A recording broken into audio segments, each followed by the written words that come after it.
Kang Deddy masih fokus berkaitan dengan perawatan yang memang berkontribusi besar terhadap ekonomi. Tapi kita tahu Jawa Barat ini merupakan salah satu provinsi yang juga terjadi PHK sangat banyak. Kalau kita tarik tujuan alasannya atau penyebabnya adalah karena adanya kurangnya permintaan dari negara-negara di global karena sulitnya ekonomi global saat ini. Kalau Anda sebagai bakal calon Jabar 1 begitu, apa yang akan Anda lakukan? Oh iya, ini kan problem di Jawa Barat hari ini adalah terjadinya perpindahan industri. Pabrik-pabrik itu mengalami tutup, terutama yang padat karya.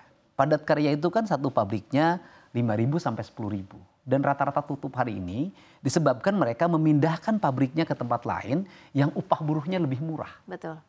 Nah, mereka itu diisi oleh pendidikannya rata-rata SMP. Dan ini satu kabupaten bisa kehilangan 30.000 pegawai PHK yang terjadi. Nah, di sisi lain adalah industri mapan. Industri mapan ini padat modal. Diisinya adalah kelas menengah terdidik. Tetapi ketika melihat pangsa pasar itu, kita coba lihat. Kalau mereka sore hari keluar dari industri, plat nomor motornya nomor apa? Itu rata-rata bukan nomor Jawa Barat. Tapi nomor luar Jawa Barat. Kenapa terjadi nomor luar Jawa Barat?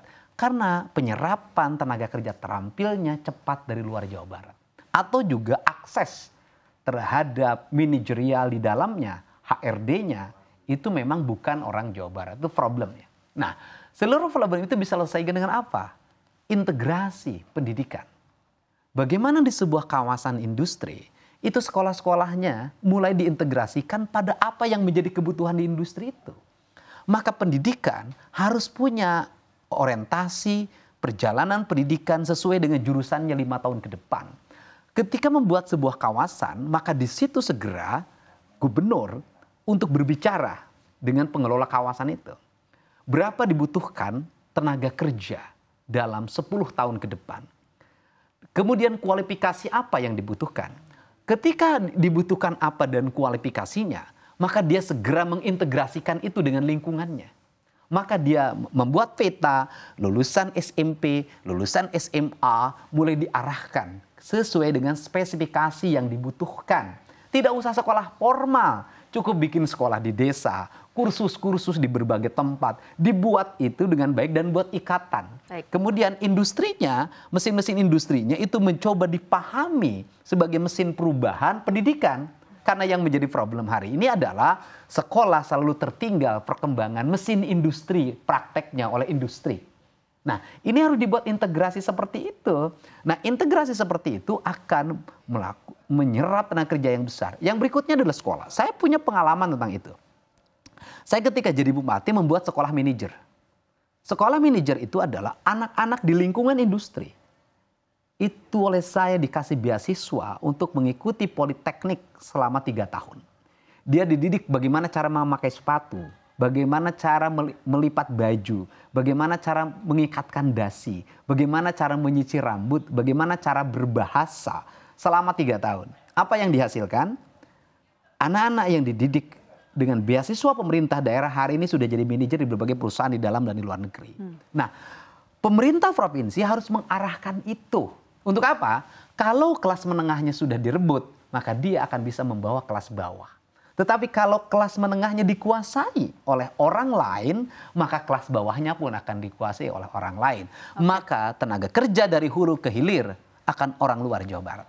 Ada yang bilang bahwa pemimpin yang baik itu yang tahu kelemahannya, Kang Deddy. Kang Deddy maju sebagai Bacagub Jawa Barat atau pemimpin pemerintah daerah ini bukan pertama kalinya. Anda sudah pernah menjabat sebagai pemimpin Purwakarta selama 2 periode. Apa kelemahan Anda yang akan Anda ubah di periode selanjutnya apabila terpilih? Iya, proses percepatan pertumbuhan ekonomi yang harus memiliki basic industri.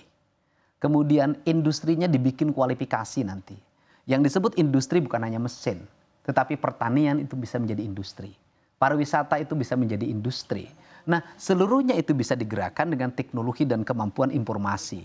Nah, kerangka pijak inilah yang harus dilakukan kalau kita ingin menyambut percepatan pertumbuhan. Nah, selama ini adalah saya selalu menggunakan pola ekonomi kultural.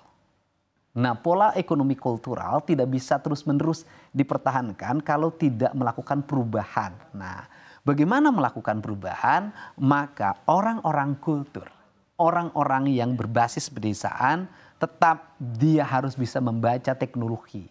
Tetapi teknologi yang terjadi hari ini adalah teknologi konsumsi.